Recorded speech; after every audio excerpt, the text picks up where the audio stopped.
Cette nouvelle séquence des dialogues de la santé va être consacrée aux défis de l'alimentation.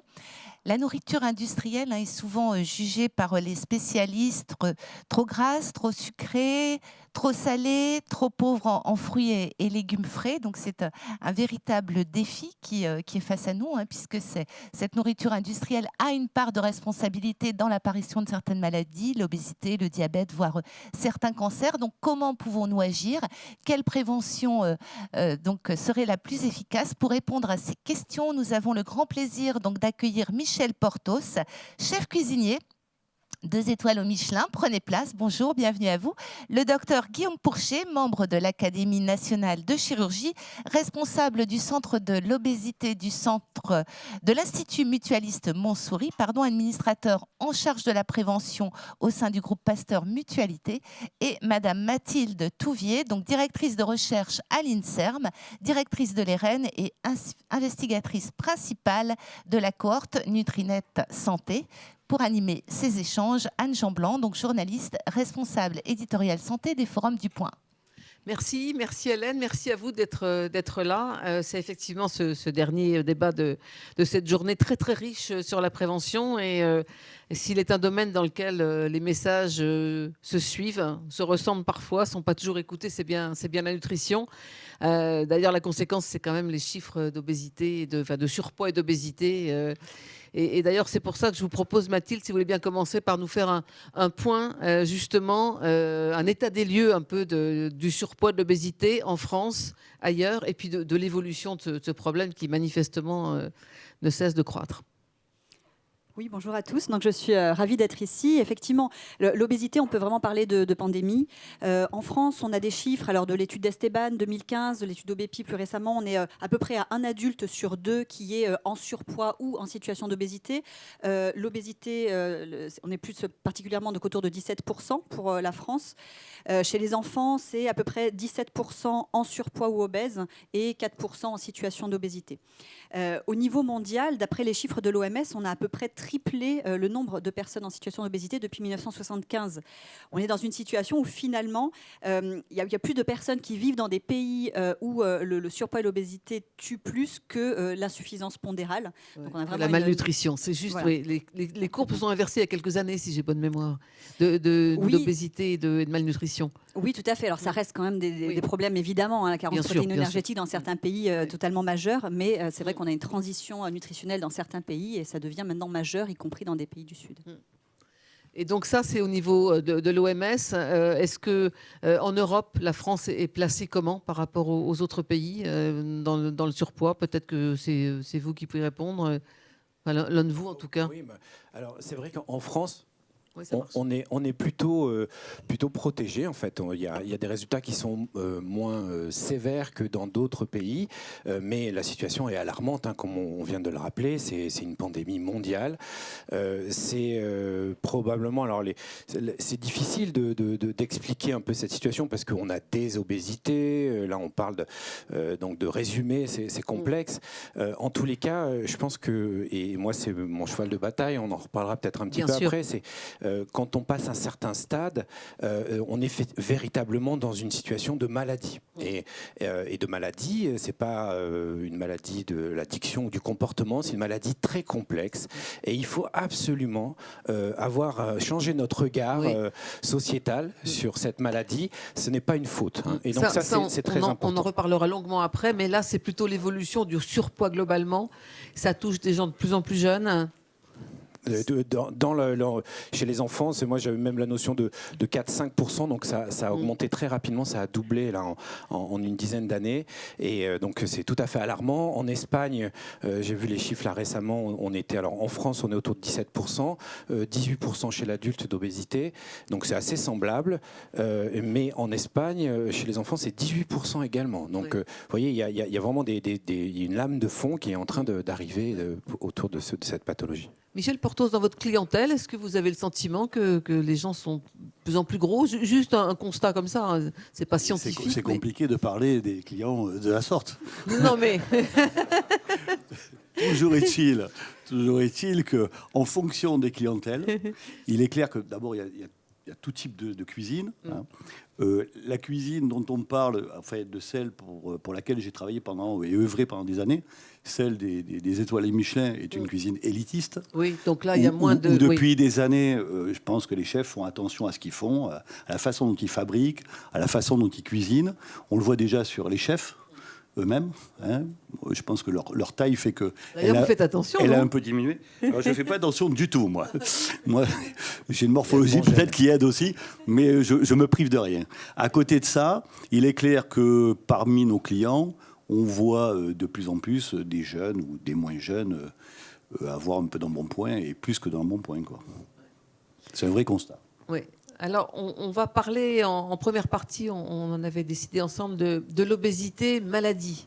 Parce que ça, c'est un vrai sujet, un vrai problème.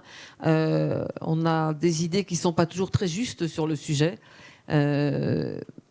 Expliquez-nous ce que c'est vraiment et ce que vous avez envie de dire, parce que on a tendance à stigmatiser les gens qui sont en très fort surpoids, et vous dites qu'il faut vraiment essayer de les aider et de les regarder autrement. C'est primordial. Alors, le constat, hein, c'est pour essayer de résumer la première partie, aucun doute, hein, c'est hyper alarmant, c'est très grave. L'espérance de vie aux États-Unis baisse à cause de cette problématique-là. Donc là, le constat alarmant, il faut le faire. Après, la compréhension des obésités, c'est plus complexe. Il y a beaucoup de choses qui interviennent dedans. Moi, je voudrais m'attarder sur effectivement le sujet que je connais le mieux, donc des obésités sévères et morbides. Donc, c'est des personnes qui ont des indices de masse corporelle supérieurs à 35 kg par mètre carré. Donc, ça, d'ailleurs, j'appelle tout le monde à calculer son indice de masse corporelle. C'est très facile.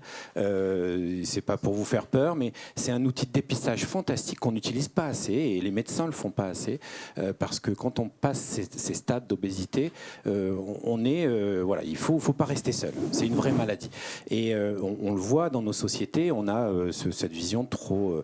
on est gros parce qu'on n'a pas de volonté, parce qu'on mange mal, on mange tous mal. C'est un problème de consommation, et effectivement sur tout ce qui est du Nutri-Score, de tous ces éléments, il y a beaucoup à faire. Mais voilà, donc vraiment le message fort, c'est de déculpabiliser cette population, de regarder cette pathologie comme une vraie maladie, un dérèglement complexe, de pouvoir différencier les causes de la maladie, donc on pourra en parler plusieurs heures, donc je vais le résumer très vite, qui sont d'ordre génétique, d'ordre hormonal, d'ordre microbiotique, hein, donc les bactéries qu'on a dans son tube digestif, et puis des causes qui sont d'ordre plutôt psychologique et du trauma psychique. Donc ça, c'est vraiment les grandes causes, si on peut résumer, de ce type de maladie, et qu'il ne faut pas confondre avec les facteurs aggravants. Donc les facteurs aggravants qui sont le comportement, donc on en a parlé, l'activité physique, le comportement alimentaire, la qualité, etc. Le sommeil, hein, le fait de mal dormir, ça favorise l'obésité. Donc on l'a évoqué aussi toute la journée aujourd'hui, le sommeil, un des enjeux majeurs. Et puis le dernier facteur aggravant, si on peut résumer, c'est la discrimination. Donc ça va être notre regard, nous, extérieur. Quand on regarde une personne souffrant de cette maladie avec un regard culpabilisateur, eh bien on le fait grossir comme de manger du McDo, enfin je ne vais pas rentrer là-dedans, mais de la malbouffe. Donc ça aussi, c'est très très important de regarder ces patients, ces personnes, cette pathologie avec ce regard de vérité. On est dans une journée sur la prévention. Il y a plusieurs types de prévention, on en a parlé toute la journée. Les différents niveaux de prévention pour justement ne pas arriver à ce stade d'obésité, sur quoi on peut agir aujourd'hui, et en primaire, en secondaire, peut-être limiter aussi un peu. Je voulais juste intervenir sur ce qu'a dit Guillaume. Hein. Après, je ne remets pas la parole de Guillaume. Je pense qu'aussi, il y a un énorme problème sociétal.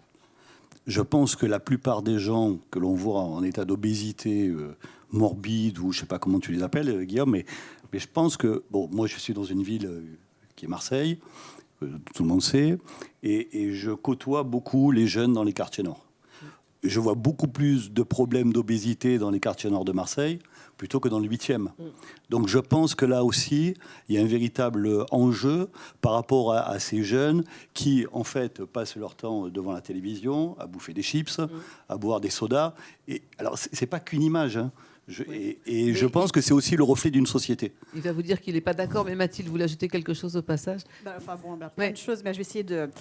Donc effectivement, c'est très difficile pour nous, professionnels de santé publique, d'avoir un message qui à la fois rappelle qu'en effet l'obésité est facteur de risque de maladies cardiovasculaires, de plusieurs localisations de cancer, etc. Et du coup, in fine, de mortalité prématurée accrue. De rappeler ces facteurs, effectivement, il y a des choses maintenant pour lesquelles on a des niveaux de preuve très forts en matière d'alimentation, régime de type fast-food, des régimes trop pauvres en fibres, le temps passé devant les écrans, sédentaires, etc. Ça, c'est des choses pour lesquelles on sait que ce sont des facteurs de risque.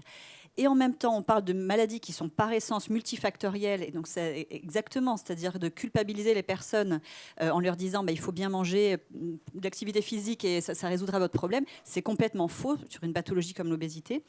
Et nous, on a un travail qu'on vient de publier dans l'étude Nutrinet Santé. Donc, c'est une grosse étude sur... plus de 100 000 adultes de la population française. Et là, ce travail spécifique porte sur la stigmatisation de l'obésité. Et on a passé des échelles, du coup, aux participants sur leur peur de devenir obèses et puis le regard qu'ils portaient aux personnes en situation d'obésité autour d'eux. Et on a eu beaucoup de discours dans l'équipe pour interpréter ces chiffres-là. À la fois, on se réjouissait de la forte proportion de peur de l'obésité, en se disant les messages de santé publique sont passés, il faut faire attention, etc. Et en même temps, quand les personnes cochaient ces cases-là, ça voulait dire qu'ils cochaient des items du type la pire chose qui pourrait m'arriver dans la vie est de devenir obèse. Alors quand même, on s'est dit non, ça ne peut pas être la pire chose qui peut arriver dans la vie, et de prendre du poids. Voilà, c'était vraiment libellé comme ça. Et donc on s'est dit le regard que les gens portent sur les personnes en situation d'obésité, là, il y a quand même aussi un problème.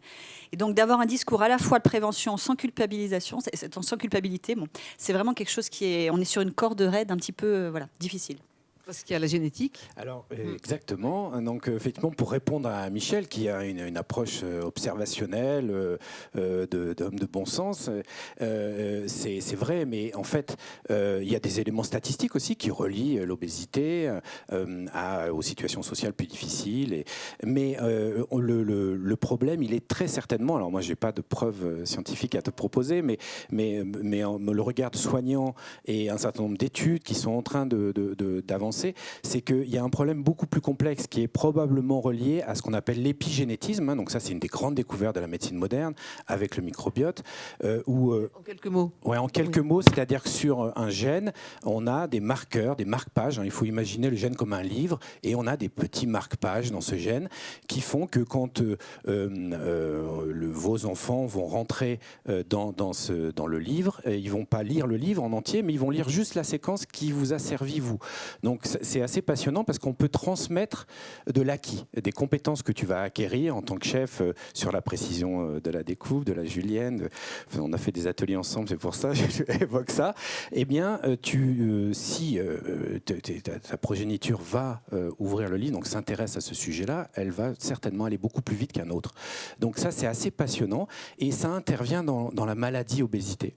Et un petit peu dans ces populations-là, je pense, c'est une analyse qui est un petit peu sûrement osée scientifiquement, mais il y a une prédisposition, c'est-à-dire que ces populations-là, c'est des populations qui ont connu dans leurs ancêtres, dans leurs antécédents, des situations de famine, de grandes crises, et ceux qui ont survécu, c'est ceux qui, avec peu d'alimentation, ont mis en réserve beaucoup et ont survécu. Et donc, il y a probablement une sélection de ces populations-là. On le voit dans le nord de la France, par exemple, avec toute l'histoire des mineurs, des guerres, enfin, on peut imaginer plein de choses. On voit au Mexique. Le Mexique, il y a 80 ans, c'était la famine pour la plupart de la population, plus de 95%, et ils sont rentrés dans le mode comportemental le pire qui soit, le mode à l'américaine, entre guillemets, avec junk food, etc., hyper sucré, hyper salé, et ils ont des taux d'obésité qui sont incroyables. Ils sont à plus de 60% d'obésité dans la population. Donc, il y a certainement un biais d'analyse, et moi, c'est un peu mon combat, qu'on ait un regard de déculpabilisation, de sortir de ces codes. Ah oui, la prévention, t'as qu'à faire un régime, t'as qu'à faire ça. D'autant plus que le régime, on le sait aussi, dans ces populations malades, eh bien, ça va aggraver la maladie. Parce qu'on crée un stress, il y a même une fibrose, enfin, il y a pas mal d'études dessus. Donc, le régime, la privation, eh bien, ça va aggraver le patient. Donc, moi, je vous avoue que de voir les pubs comme j'aime à longueur de journée, ça me rend fou, parce que c'est la population qui va être le plus pénalisée par ce genre d'attitude. Mathilde ? Oui, enfin voilà, ces observations de terrain, elles ont vraiment un vrai fondement, c'est-à-dire que l'alimentation et du coup aussi ce qui en résulte en comportement et du coup le surpoids et l'obésité sont des marqueurs, mais vraiment fondamentaux des inégalités sociales de santé. Donc c'est pas étonnant ce que vous décrivez par rapport au quartier nord de Marseille ou autre. On le voit, mais de manière extrêmement nette sur la proportion d'enfants en situation d'obésité chez les cadres, chez les ouvriers. Enfin, ça n'a absolument rien à voir. On passe du simple au double. Nous, on le voit dans l'étude Nutrinet aussi. Donc il y a certainement des choses effectivement très intéressantes à creuser sur les facteurs épigénétiques et du coup la transmission de ces aspects-là. Et puis il y a des choses sur les comportements. Les consommations de légumes, de poissons dans Nutrinet sont 2 fois plus élevées chez les CSP+, on va dire, par rapport aux moins favorisés. Donc il y a des choses, quand on fait la carte de France sur les consommations de produits gras, sucrés, salés, ou au contraire de fruits et légumes, et qu'on superpose celle du surpoids et de l'obésité, on a quelque chose de manière... du niveau socio-économique des régions également, on a quelque chose d'évident d'un point de vue observation. Donc c'est vraiment aussi important sur l'aspect ne pas culpabiliser. Il y a ce qu'on va pouvoir dire au niveau recommandation sur l'activité physique, l'alimentation au niveau de l'individu, mais il y a ce qu'il faut faire aussi comme choix politique pour faire changer les choses, l'accessibilité aux bons produits à bas prix, etc. pour tous. Alors avant qu'on revienne sur cette prévention primaire, je voudrais qu'on termine sur cette prévention secondaire des personnes qui sont déjà en surpoids ou à risque de le devenir.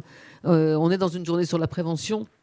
Les grands conseils, c'est quoi pour ces personnes qui sont quand même déjà dans une situation plus difficile ?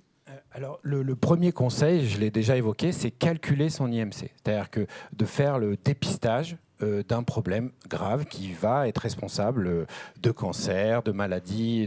Parce que le calculer, c'est prendre conscience du problème et pouvoir éventuellement... C'est pas éventuellement... forcément prendre conscience, mais c'est un signal d'alerte, c'est une barrière. Et passer un cap plus de 35 kg par mètre carré, donc c'est un calcul facile, on a le poids divisé par la taille au carré, on sait qu'on ne va pas s'en sortir tout seul. Il faut consulter des professionnels, pas forcément aller vers des prises en charge chirurgicales, mais il faut consulter. Il ne faut pas rester seul parce qu'il y a un niveau de dérèglement, si on peut simplifier, du corps, du métabolisme, qui fait que ce n'est pas juste en faisant attention, en mangeant bien, en faisant de l'activité physique, en dormant bien, qu'on va s'en sortir. Et ça, ils le savent. Et la société leur envoie une culpabilité. Donc il y a des chiffres aussi qui sont alarmants et qui vont dans le sens de ce que je vous dis, c'est-à-dire qu'en France, on est plutôt assez pionnier dans la chirurgie de l'obésité. Alors c'est vrai que ça fait peur, plein de choses, mais ça a une efficacité incroyable dans cette population. Ça sauve des vies, clairement. On a des résultats sur la survie qui sont Quelques mots sur cette chirurgie. Combien de personnes opérées à peu près en France, par exemple, ou combien de par an, le recul? Là, aujourd'hui, on est autour de 50 000 opérations par an. Il y a un peu de vagues, on est monté un peu plus haut. La période Covid aussi a joué beaucoup. Mais c'est surtout les proportions de personnes qui sont dans le cadre des indications de prise en charge thérapeutique, parce qu'on est dans la thérapeutique, eh bien, on opère que 5% des personnes qui devraient être prises en charge parce que c'est un bénéfice pour leur vie, pour leur santé, pour tout dans leur vie. Que 5% parce qu'il n'y a pas assez de chirurgiens, parce que c'est quoi ce qui bloque? Je pense qu'il y a un blocage sociétal, de honte, de culpabilité, peut-être d'adressage. Et là, il y a de la prévention tertiaire qu'il faut absolument aussi travailler, qui a beaucoup évolué ces dernières années, avec le plan obésité qui avait été mis en place, mais je trouve que ces dernières années, on est revenu en arrière, en France notamment, et ça c'est un sujet majeur. Je pense qu'il faut relancer un plan national autour de ce sujet, d'une maladie qui est très grave, puisqu'on l'a évoqué, l'obésité tue plus que la famine dans le monde, donc c'est majeur de pouvoir s'investir là-dedans. Et juste une dernière question sur ce sujet. On entend parler de temps en temps de personnes qui, justement, après l'intervention, alors par manque de suivi volontaire, souvent, sombrent soit dans l'alcoolisme, ont des vrais problèmes de troubles comportementaux, de troubles alimentaires. Là aussi, il y a de la prévention à faire. Alors, moi, je ne suis pas là pour parler des interventions parce que c'est un peu... Mais c'est des prises en charge qui nécessitent une préparation en amont qui est longue, qui dure 1 an en moyenne, et un suivi qui doit se faire toute la vie. Donc, effectivement, de ces pathologies d'obésité qui sont des pathologies multifactorielles, elles jouent sur tous les tableaux d'un individu. Donc, l'addiction, on dit souvent d'une addiction à un autre. De l'alimentation, on passe à l'addiction alcoolique ou autre. Il y a du sport, ça peut être des addictions au sport. transport aussi.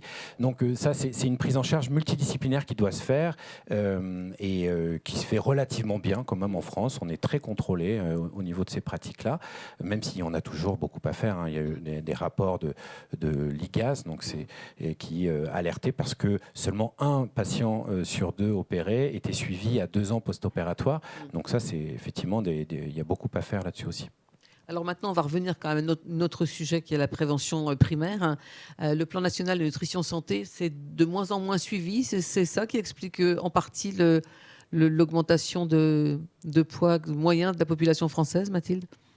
Non, et alors, non, on ne peut pas dire ça comme ça. On peut dire qu'il y a encore pas mal de marge de progression, ça c'est vrai, mais on ne peut pas dire quand même que ça empire. Voilà, il y a des choses qui vont quand même dans le pas trop mauvais sens. D'ailleurs, au niveau, il y a quand même une stabilisation de l'augmentation de l'obésité, et notamment chez les catégories socioprofessionnelles plus aisées. Donc c'est là aussi où se creuse la fracture. Mais voilà, tout ne va pas dans le mauvais sens. Le programme national nutrition santé, on a des études, notamment grâce à Santé publique France, qui montre où on en est par rapport à l'atteinte des recommandations. Et c'est vrai que si aujourd'hui tout le monde connaît par exemple les au moins 5 portions de fruits et légumes par jour, on a quand même 72% chez les 18-54 ans, ce chiffre-là dans Esteban, qui n'atteignent pas encore cette recommandation. On a sur tout ce qui est par exemple les fruits à coque pour la prévention cardiovasculaire, 85% qui n'en consomment jamais. On a plein de chiffres comme ça qui montrent qu'il y a quand même beaucoup de choses encore à faire en matière de prévention sur l'alimentation et puis pareil sur l'activité physique. Oui. Vous connaissez un petit peu les différents points du PNSS, PNS. Et est-ce que dans les recettes, quand vous essayez d'inventer de nouvelles choses, vous pensez un peu à l'équilibre ou vous pensez qu'à la saveur ? Alors je pense à l'équilibre et je pense à la saveur, ne serait-ce que par rapport à mes clients qui ont juste après avoir mangé le midi ont envie de travailler, pour la plupart. Ça c'est très basique comme raisonnement. Et à la fois, je suis très surpris qu'on n'évoque jamais le fait de donner un cours de nutrition à l'école dès le primaire. Il y a des choses qui me perturbent. Alors, je ne parle pas du gouvernement actuel, je parle de tous les gouvernements depuis que j'ai l'âge d'aller à l'école. On apprend la flûte, on apprend le dessin. On sait que les gens vont manger de plus en plus. On est le 2e plus gros chiffre d'affaires de McDonald's à travers le monde. Croissance à 2 chiffres.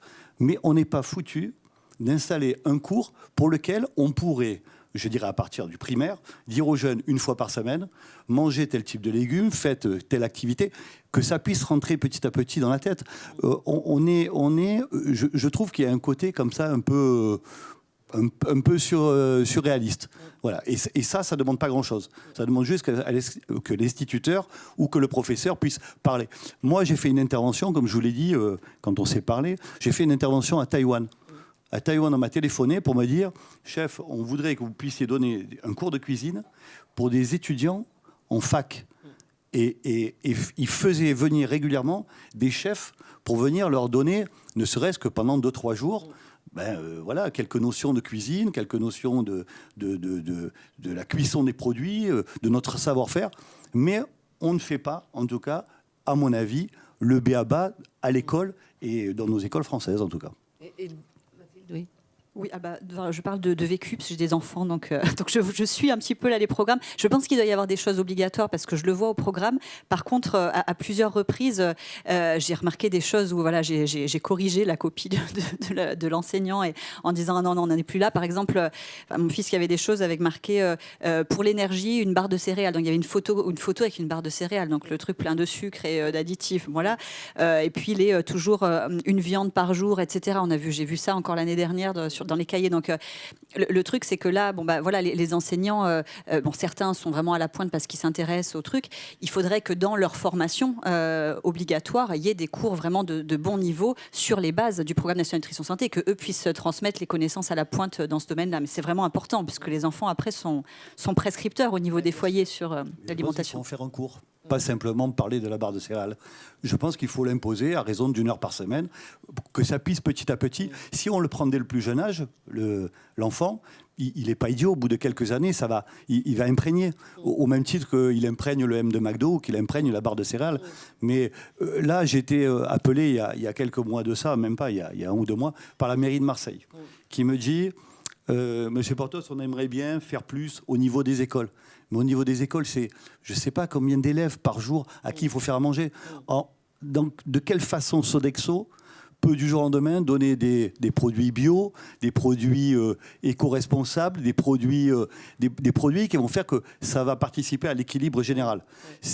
Alors, c'est bien d'en parler, mais il faut agir à un moment ou à un autre. Et agir, je pense que c'est déjà commencer à le faire à l'école le plus jeune âge. Et puis agir, c'est aussi expliquer finalement qu'on peut faire des choses très bonnes et très simples avec les produits de saison, tout simplement. Ça, là, vous enfoncez porte ouverte. Oui. Et ça, c'est ce que vous faites. Il est clair que c'est tellement évident qu'on en arrive à un stade où on n'ose même plus le dire. Et on ne le fait pas non plus, d'ailleurs. On ne le fait pas non plus. Mais alors là aussi, ça dépend aussi des catégories sociales pour lesquelles j'interviens. Il est clair que quand je vais dans les quartiers nord de Marseille, j'en reparle. Il n'y a pas que les quartiers nord de Marseille. Il y a sûrement la Courneuve ou des quartiers nord. Il y en a plein dans toute la France. Mais toujours est-il que c'est compliqué d'aller les voir et de leur dire « mange une courgette au lieu de manger une chips ». Maintenant, petit à petit, on arrive à les éduquer. Mais je vais dire presque le mal est fait. Enfin, je ne jette pas l'éponge. Je dis que simplement, il faut arriver à un stade, il ne faut pas que ça soit répréhensible. Il ne faut pas qu'on puisse leur dire « voilà, attention, tu vas manger ça et tu vas devenir obèse », ou tu l'es déjà d'ailleurs, les 3/4 du temps. Je pense qu'il faut que ce soit progressif. Et il n'y a pas de progressivité, il y a juste le fait de dire tu fais pas ci, fais pas ça. Mathilde ?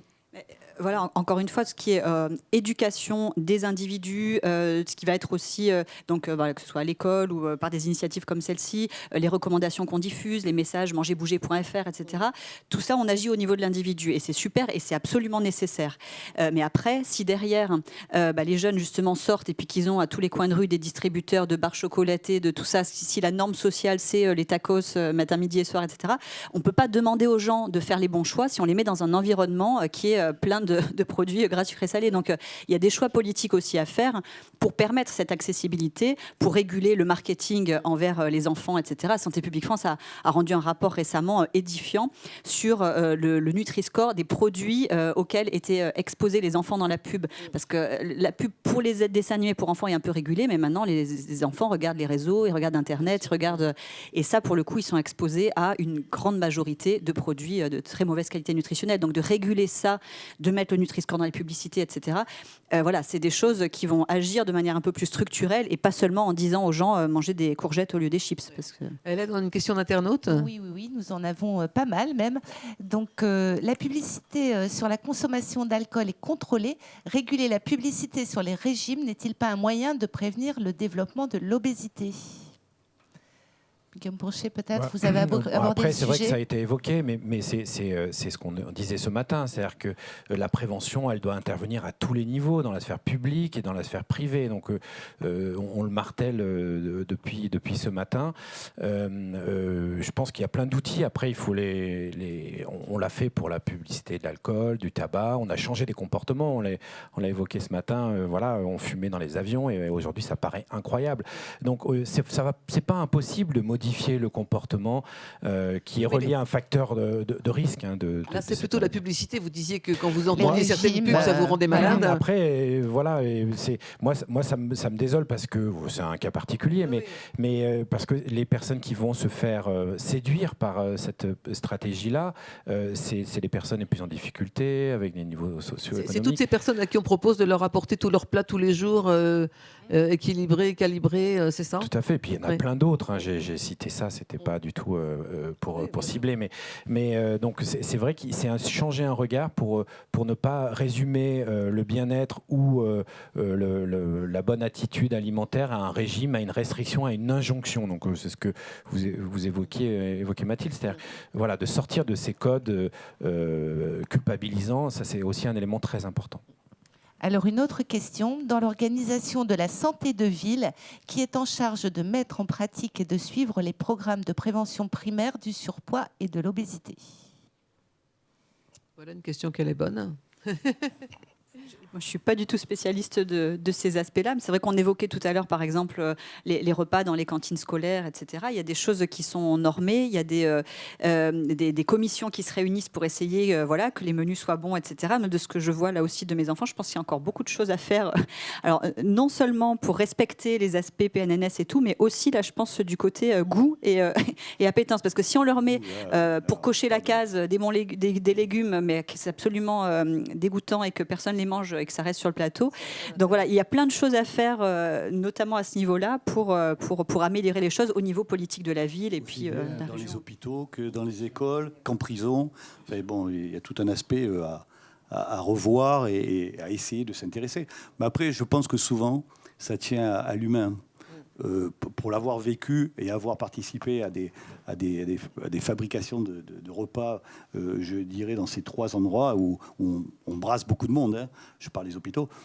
On a affaire aussi à des gens qui n'ont pas un réel intérêt à leur métier.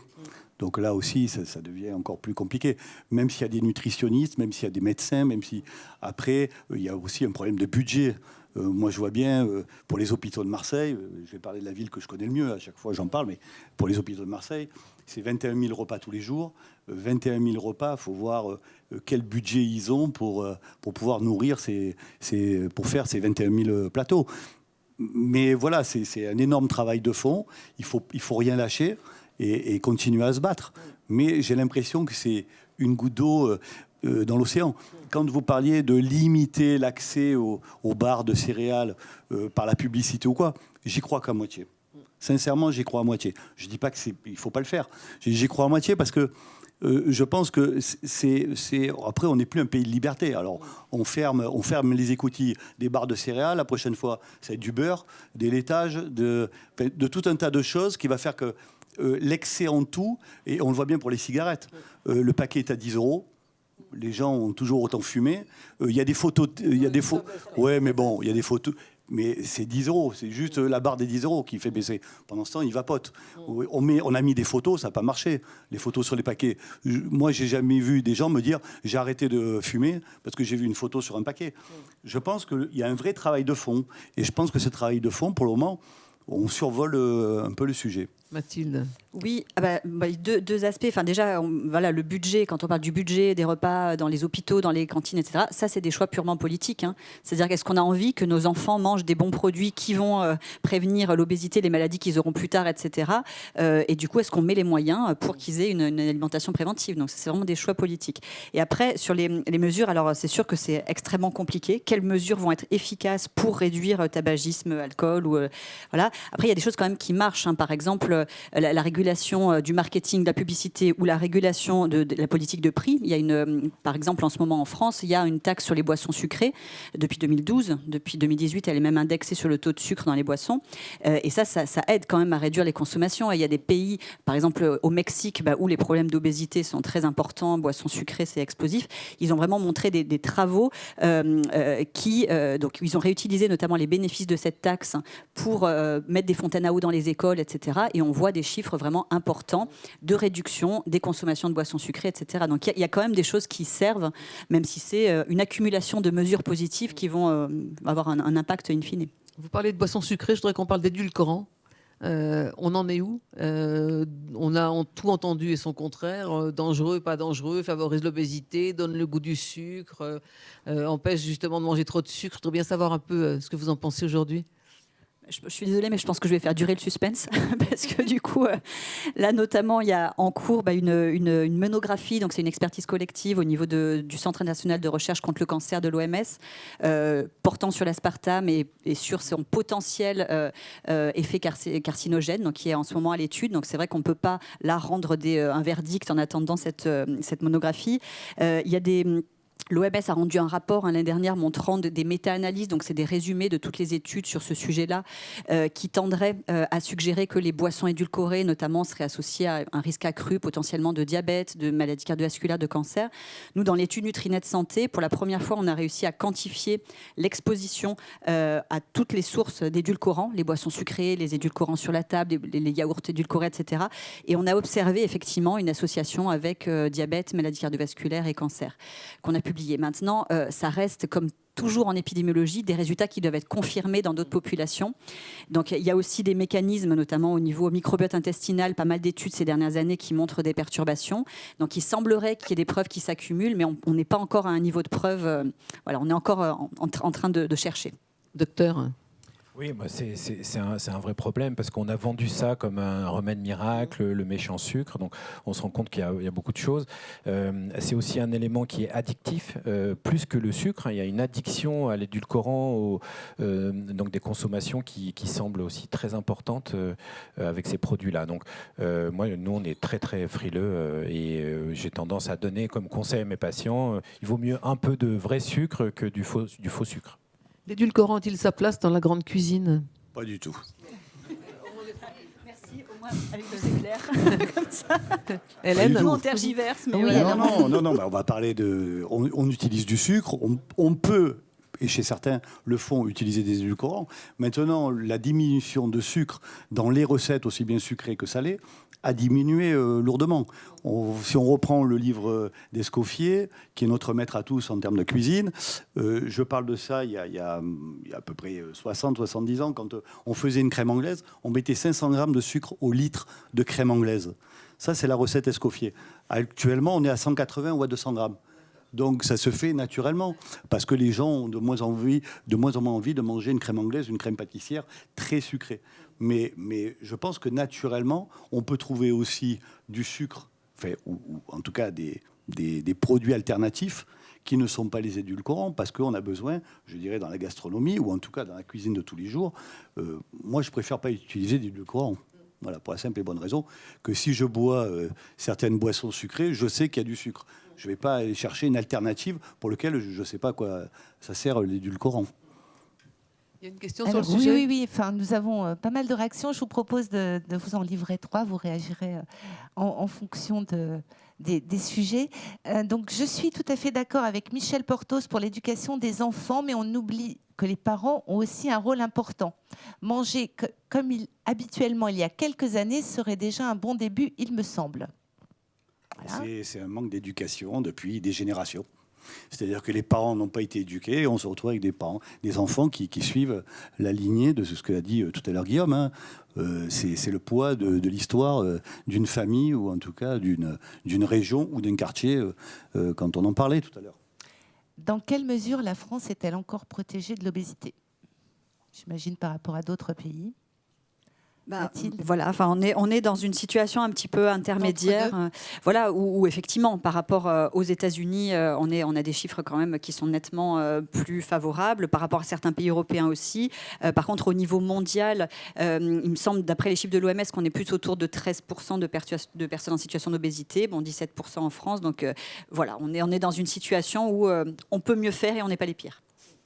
D'accord. Et peut-être donc une dernière question.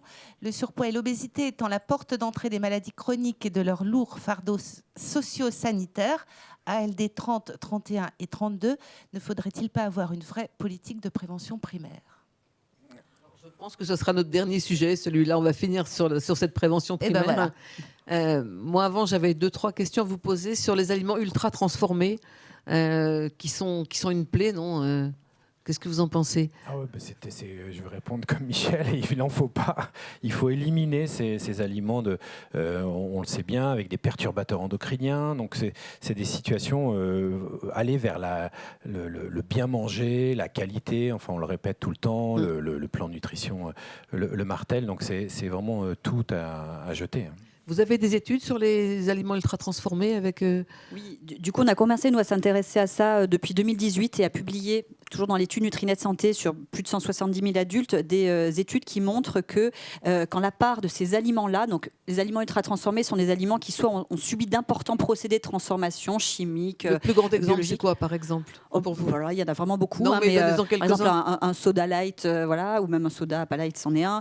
Il peut y avoir même il peut y avoir toutes les barres chocolatées bourrées d'émulsifiants, d'édulcorants, etc. Il peut y avoir aussi des aliments, notamment pour végétariens, où on pense bien faire en mangeant mangeant des galettes de légumineuses. En fait, c'est bourré d'additifs dont on ne sait pas bien les effets santé. Donc voilà, donc soit très transformé, soit avec ces additifs-là ou des substances, huiles hydrogénées, etc., qu'on n'a pas vraiment dans nos cuisines. Donc ça, ces aliments-là, dans l'étude Nutrinet Santé, on a montré que lorsque la part augmentait dans le régime alimentaire, il y avait un risque accru dans cette étude de cancer, diabète de type 2, maladies cardiovasculaires, obésité, des troubles digestifs, etc., mortalité. Donc on a voulu justement creuser, et là on est vraiment en train d'isoler un petit peu qu'est-ce qui joue sur ces facteurs-là, puisque maintenant on a plusieurs dizaines d'études qui ont confirmé ces résultats-là dans le monde et qui montrent aussi ces résultats-là. Et donc on est en train de creuser la piste des additifs, donc les édulcorants, les émulsifiants, les nitrites, etc. Et puis il y a aussi sûrement des contaminants qui sont créés lors des procédés de transformation, des choses qui viennent des emballages plastiques ou autres, quand on fait chauffer nos plats tout prêts en barquettes plastiques au micro-ondes, etc. Donc effectivement, là il y a vraiment une recommandation du PNNS, Programme national de nutrition santé officiel, qui est d'essayer de limiter ces aliments ultra transformés et de plus cuisiner maison quand on peut, quand on sait faire, et des aliments bruts ou peu transformés. Vous lancez d'ailleurs un appel à de nouveaux nutrinautes. Oui, tout à fait. Alors, cette étude-là, on l'a lancée en 2009, mais c'est une étude qui se poursuit toujours et pour laquelle on recherche toujours de nouveaux volontaires. Et donc, il suffit d'avoir au moins 15 ans et un accès au moins de temps en temps à Internet, sur smartphone, sur ordinateur, peu importe.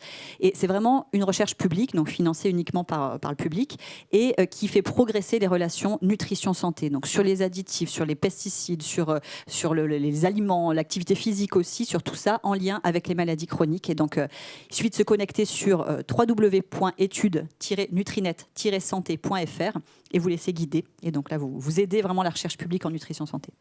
Alors moi, je voudrais qu'on termine justement par cette prévention primaire. Qui est le meilleur acteur pour le faire? Est-ce que c'est le médecin? Est-ce que c'est le médecin généraliste? Est-ce que c'est le diététicien? Est-ce que les restaurateurs ont aussi leur rôle à jouer? Voilà. Comment on peut faire pour que ça aille mieux, que les bons messages passent? Est-ce que vous pensez que vous êtes investi d'une mission? Je pense que je suis investi d'une mission. Maintenant, à la fois, je suis une goutte d'eau dans l'histoire. Ah oui, mais les gouttes d'eau... Non, mais je veux dire par là qu'on mange au restaurant. Une personne lambda mange au restaurant une fois par semaine, voire 2 fois, après, pour des raisons professionnelles. Mais bon, au-delà, je pense que la vraie problématique, c'est celle de l'enseignement et de l'éducation dès le départ. Après, ma pierre à l'édifice, je l'amène là, d'ici peu, je vais faire une intervention avec les restaurants du cœur. Alors, on va parler là de concret. Les restaurants du cœur viennent m'appeler pour donner des recettes, pour que les gens qui se nourrissent puissent se nourrir juste avec des choses très simples. Il n'y a pas besoin de faire de clarification, d'œufs montés pour pouvoir se régaler. On peut se nourrir très correctement avec une courgette, avec une carotte. À partir du moment où on a un déclic, il faut déjà avoir envie de cuisiner, ce qui n'est pas forcément le cas. Souvent, les gens, ils vont à l'essentiel. Et après, il y a cette éducation-là qui va faire que petit à petit, les gens vont prendre conscience. Et ils en prennent d'autant plus confiance que, quand vous m'avez dit tout à l'heure, dans nos restaurants, on voit bien, on achète de moins en moins de pain. On ne sert plus de sucre avec le café, enfin on le donne mécaniquement, mais les gens ne le prennent plus. Donc il y a une vraie prise de conscience. Maintenant, le quotidien et manger chez soi, c'est une autre histoire. Oui. Mais le partage de recettes, on vous demande de temps en temps. Alors vous, c'est de la cuisine, c'est pas du tout, c'est assez sophistiqué. Je veux dire, c'est de la grande cuisine. C'est ce que je suis en train de vous dire. Je ne fais pas que de la cuisine sophistiquée, puisqu'on nous appelle pour intervenir au restaurant du cœur, en prison. Oui, mais dans vos restaurants, on vous interroge de temps en temps sur la meilleure façon de préparer tel ou tel mets. On m'interroge à la mesure où ça fait. Pro, donc non, mais ça fait des années que, pour ma partie et pour la plupart des chefs, on a levé le pied sur le beurre. La crème, tous ces produits qui faisaient que pendant des années, on mangeait au restaurant. S'il n'y avait pas 3 plats de crème, c'était pas possible. Donc, petit à petit, il y a une véritable prise de conscience. Petit à petit, on utilise un légume pour le légume, pour ce qu'il est. On ne le transforme pas à l'infini pour en faire une barre de céréales. Mais à partir de là, je pense que oui, on a un véritable rôle à jouer. Mais le rôle, il est au quotidien, à la maison. Oui, puis c'est tous les acteurs et il y a un rôle politique fort. Il y a des interventions industrielles, on l'a évoqué. On nous sert des produits. Il y a même on s'adapte. On sait tout ce qui est au niveau américain. Ils ont des taux de sucre beaucoup plus élevés qu'en Europe, donc avec des portions. Donc il y a vraiment une stratégie politique, industrielle, éducative à tous les niveaux. Hein. C'est la prévention à tous les étages, et tout le monde doit être investi autour de ça. Moi, je voulais juste aussi rappeler la notion de plaisir, parce que tu l'évoques aussi un petit peu. On parle d'injonction, il faut garder cet élément. Bien manger, c'est avoir du plaisir, regarder les couleurs, l'origine du produit, la texture, réapprendre tous ces éléments-là. Et en France, on était plutôt protégés, parce que l'art de vivre à la française, et ça signifiait quelque chose. On a des grands chefs qui ont fait évoluer, comme Michel Guérard, qui est pionnier, qui est à l'origine avec la cuisine minceur. C'est un ovni, hein. Dans les années 70, il a dit, voilà, alors que tout le monde faisait le contraire. Donc on a vraiment une science autour de tout ça, et il faut le préserver dans notre savoir-être. Est-ce qu'il faut relancer un plan nutrition ? Oui, de toute façon, il y en a encore en cours actuellement. Il est régulièrement effectivement relancé avec du coup une impulsion des nouvelles connaissances scientifiques qui du coup font avancer aussi les recommandations qu'on peut donner. Effectivement, dans le plan actuel, le mangerbouger.fr, il y a vraiment des messages, des recettes qui sont données sur le site internet qui justement prennent en compte cette dimension plaisir, belle présentation, etc. Parce que comme dans tout régime ou privation, si on essaye de faire un truc où on ne prend pas de plaisir, ça va durer 2 jours et puis après on va revenir même encore pire qu'avant. Donc c'est vraiment quelque chose d'important. Et sur les fruits et légumes, par exemple, on a vraiment ce qu'on appelle une relation dose-effet. Donc même quelqu'un qui n'atteint pas tout de suite les au moins 5 portions de fruits et légumes, et qui passe de 0 à 1 portion déjà par jour, et puis plus tard, il y a déjà un bénéfice santé. Donc c'est vraiment quelque chose qu'il faut rappeler. Moi, je voulais juste revenir sur le côté des industriels, puisque là-dessus, on a quand même des choses aussi à faire avancer. Certains jouent très bien le jeu, et notamment ceux qui se sont engagés dans la démarche d'apposer le Nutri-Score sur les produits, donc la transparence pour les consommateurs. Il y a plus de 875, presque 900 marques qui s'y sont engagées auprès de Santé publique France. Mais comme vous le savez peut-être, c'est un logo, donc le logo ABCDE avec les couleurs, qu'on a proposé et qu'on a inventé dans notre équipe. En fait, il est à la discrétion des industriels. On ne peut pas le rendre obligatoire en France, ça doit être décidé au niveau européen. Et évidemment, les industriels qui jouent le jeu sont ceux qui ont globalement en moyenne des meilleurs produits, et ceux qui font de l'anti-Nutri-Score ont des produits plutôt vers le rouge. Et donc du coup, déjà en termes politiques pour la prévention, de rendre obligatoire au niveau européen par transparence pour tous les consommateurs le Nutri-Score, ce serait déjà une belle avancée. Dernière question, c'est la mission Retrouve ton cap qui vient d'être lancée de prévention du surpoids chez les jeunes. C'est un bon message. Retrouve ton cap. Est-ce que c'est le slogan Malheureusement, je la connais mal, cette mission. Mais je pense que vous vouliez évoquer plus le plan obésité, en fait. Oui, ça, c'est un enjeu qui est différent du plan. Ils viennent de lancer ce dispositif. Après, Retrouve ton cap. Ouais, c'est vrai que je peux moins intervenir là-dessus. Moi, j'appelle de relancer vraiment une campagne nationale autour de ce problème qu'est l'obésité. Bien sûr, la prévention primaire avec la nutrition, lutter contre la malbouffe, et tout le plan national nutrition santé est bien en place, parce que là aussi la France est assez pionnière depuis les années 2001. C'est des programmes qui existent, et avec des résultats qui sont malheureusement décevants, mais c'est important, encore insuffisant, les moyens sont insuffisants aussi, mais par contre de faire un plan sur la maladie, obésité, tous ces enjeux, pour moi c'est vraiment une urgence thérapeutique et de prise en charge de ces personnes en souffrance. Quelques questions, Hélène ? Avec plaisir, Anne. Des questions par rapport à tout ce qui a été dit sur Ils savent tout. Les campagnes, ce qu'il faut manger, ne pas manger, ou des témoignages aussi, si... Oui. Voilà. Je reviens sur le Nutri-Score dont vous avez parlé. Oui. Il y a actuellement une demande de pétition qui est demandée de signer aux médecins, parce qu'il semblerait qu'au niveau européen, il y a un lobbying qui fasse en sorte que ce ne soit pas Alors, est-ce que vous confirmez qu'effectivement, il y a cette... Oui, c'est une vraie pétition officielle qui circule. L'Europe devait se positionner déjà l'année dernière sur le choix d'un logo obligatoire, et il y a vraiment une pression. Alors, enfin voilà, pour ne pas les nommer, les grands groupes de soda, de pâte à tartiner, enfin voilà, ceux-là sont vraiment anti-Nutri-Score. Ils ont inventé, proposé un logo alternatif en forme de batterie, où plus la batterie est pleine, plus le produit est gras sucré. Donc c'est complètement contre-intuitif visuellement pour les consommateurs. On a montré, nous, que ça serait même délétère sur les choix. Donc, alors que sur Nutri-Score, il y a plus de 150 publications, et pas que de notre équipe, pour le coup, du monde entier, qui montrent l'intérêt de santé publique de ce logo. Donc, d'un point de vue scientifique et santé publique, il n'y a pas photo. Vraiment, le Nutri-Score devrait être choisi. Et puis, voilà, l'Europe, sous la pression des lobbies de l'extrême droite en Italie, certains politiques qui soutiennent aussi ça, voilà, il y a une frilosité à prendre la décision qui s'impose, en tout cas, d'un point de vue de santé publique. Oui. Anne, le micro est juste derrière vous. Pardon, pourriez-vous préciser ce que vous mettriez dans le plan obésité-maladie ?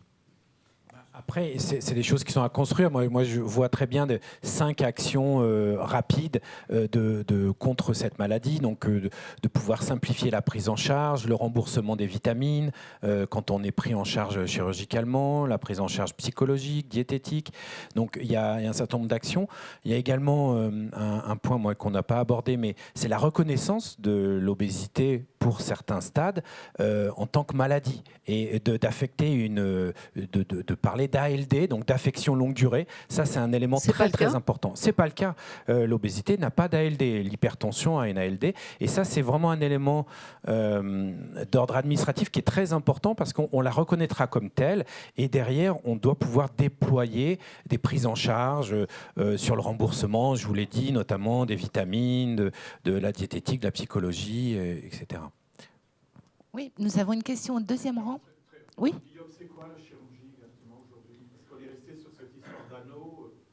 Alors, aujourd'hui, il y a 3 techniques qui sont vraiment validées. Donc, l'anneau fait partie de ces techniques, mais plus personne ne l'utilise parce que alors je ne veux pas décrier les techniques, c'est toujours difficile, mais c'est vrai que c'est une technique qui est plutôt basée sur le fait d'empêcher de manger. Et on sait, on l'a évoqué, c'est pas juste le comportement qui fait la maladie, c'est beaucoup plus compliqué. Donc l'anneau, c'est très clairement, ça a été une révolution parce que ça a permis de démocratiser la chirurgie de l'obésité. On en a fait beaucoup, il y avait très peu de risques, très peu de complications, en tous les cas à court terme, et donc il y a eu beaucoup de gens opérés. Ça a sauvé des vies, ça a eu un intérêt, il y a des effets bénéfiques, mais ce n'est pas la bonne technique parce qu'elle est temporaire, c'est un corps étranger qu'on met à l'intérieur du corps, et puis elle est moins efficace que les autres. Donc les 2 autres techniques, c'est ce qu'on appelle, il y en a 2, le bypass, donc on fait un court-circuit, on va réduire la taille de l'estomac et on va couper l'intestin plus bas pour faire en sorte que quand vous mangez, ça descend directement, on raccourcit la longueur de votre intestin qui va digérer. Donc pour faire simple, on a à peu près 6 mètres d'intestin dans le ventre qui permet la digestion, et on enlève environ 2 mètres de circuit.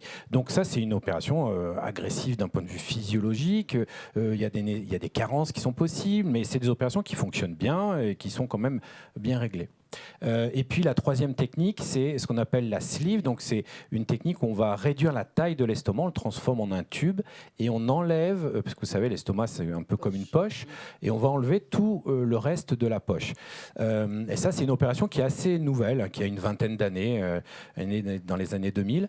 Et on n'avait jamais pensé à ça. Et en fait, on s'est rendu compte qu'en enlevant, justement, en faisant une gastrectomie, donc ça paraît agressif, on enlève un morceau d'estomac, eh bien, ça régule énormément de choses, notamment au niveau hormonal et des éléments même qu'on ne maîtrise pas forcément. Donc, voilà, pour faire simple, il y a 3 grandes techniques. Il y en a d'autres qui sont en cours d'évaluation. Il y en a une 4e qui est autorisée, mais bon, ça n'a pas de sens d'en parler parce qu'elle n'est pas réalisée en France et très dangereuse. Et voilà, donc les techniques, elles sont aujourd'hui bien contrôlées, bien connues. Les chirurgiens les font régulièrement, dans de très bonnes conditions. Donc c'est un outil thérapeutique qui a fait ses preuves. Il y a beaucoup d'études randomisées, prospectives, qui ont validé l'intérêt de la chirurgie en termes de survie, à tous les niveaux. C'est impressionnant. Le diabète disparaît dans plus de 80% des cas à 5 ans. C'est des pertes de poids énormes. Enfin, moi, je sais des gens qui ont perdu 40, 45 kilos. C'est impressionnant. Ouais. C'est impressionnant. Il y a beaucoup d'études, mais pour vous donner des chiffres, par exemple, après une chirurgie de l'obésité, il y a des données françaises françaises qui sont toujours critiquables parce qu'elles sont rétrospectives. Donc, mais on a des opérations comme la sleeve qui réduit de 62% le risque de mourir en 7 ans. Donc moi, je ne comprends pas qu'on ne pousse pas à ces prises en charge-là. Aujourd'hui, il faut les faire de façon, avec des gens sérieux, bien suivis, bien préparés, selon les recommandations. Mais ça ferait partie pour moi du plan obésité, c'est-à-dire que de donner accès à la population en souffrance, touchée par une maladie chronique, par ces thérapeutiques qui sont assez révolutionnaires. Tout patient peut en bénéficier, tout patient en important surpoids, ou il y a des contre-indications? Il y a des critères très stricts, les chirurgiens sont évalués, il y a des autorisations pour remboursement. Tout type d'obésité peut en bénéficier? Non, les critères, ce sont dès qu'on a plus de 35 d'indice de masse corporelle associé à des comorbidités, donc déjà des signes d'atteinte de la maladie, c'est un critère qui vous permet d'accéder dans certaines conditions à la chirurgie ou d'avoir un IMC supérieur à 40 kg par mètre carré. Il y a même une nouvelle recommandation de la Haute Autorité de Santé qui est sortie là, au mois d'octobre cette année, dès 30 d'indice de masse corporelle, donc une obésité de type 1, avec du diabète mal équilibré, dans certaines conditions, bien sûr, de suivi et d'évaluation, qui peuvent donner accès à la chirurgie. Merci. Merci. Oui. On vous écoute, monsieur. Bonjour. Du coup, moi, je suis psychologue social. Donc, je travaille sur l'impact de l'environnement sur les comportements des êtres humains. Je n'ai pas forcément de questions, mais c'est vrai que depuis ce matin, on parle beaucoup de commencer avec les enfants, donc de donner des cours aux enfants dès le plus jeune âge.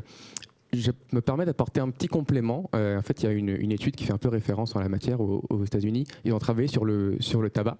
Ils ont fait des groupes, du coup, un groupe avec 8000 enfants qui sont divisés en 2 groupes. Et de 7 à 17 ans, un groupe a eu des cours réguliers sur la prévention et les dangers du tabac. Donc de 7 à 17 ans. Et à 17 ans, ils ont comparé les 2 groupes. Donc un groupe a eu des cours réguliers, l'autre groupe n'a eu strictement rien. Il n'y avait aucune différence dans les 2 groupes entre le nombre de fumeurs et chez les fumeurs dans le nombre de cigarettes qui étaient fumées. Donc en fait,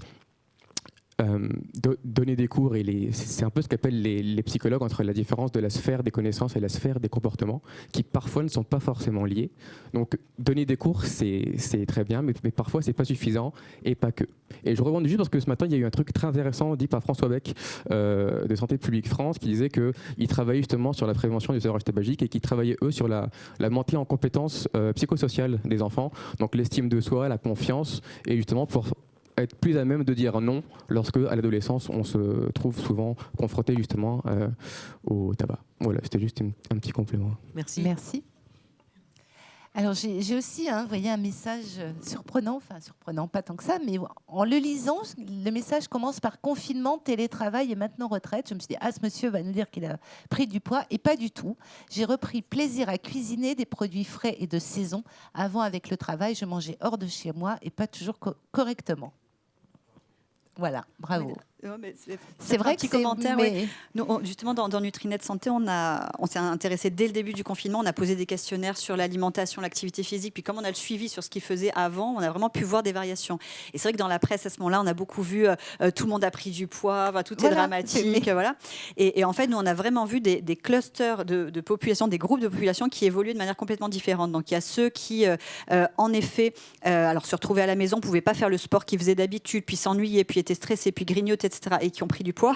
Et puis il y a ceux qui se sont dit, mais en fait non, là, voilà, j'ai le temps maintenant de cuisiner un peu plus, de prendre un peu plus soin de moi, etc. Des gens qui se sont retrouvés en télétravail ou bien en chômage technique, mais voilà. Et du coup, là, il y a eu des comportements vertueux dont on essaye maintenant de voir si ils se maintiennent voilà, dans le temps, mais bon, pas toujours. Et puis il y a aussi une perte de poids chez certaines, voilà, dans ce groupe-là de personnes. Donc c'est vrai qu'il y a différents, il n'y a pas que du mauvais, voilà, dans cette expérience Covid. Très bien, merci. Merci beaucoup. Je pense que c'est le mot de la fin. Hélène. Merci, on vous applaudit. Merci beaucoup, Anne. Et donc, on se retrouve demain pour la poursuite des dialogues de la santé. Très bonne soirée à vous.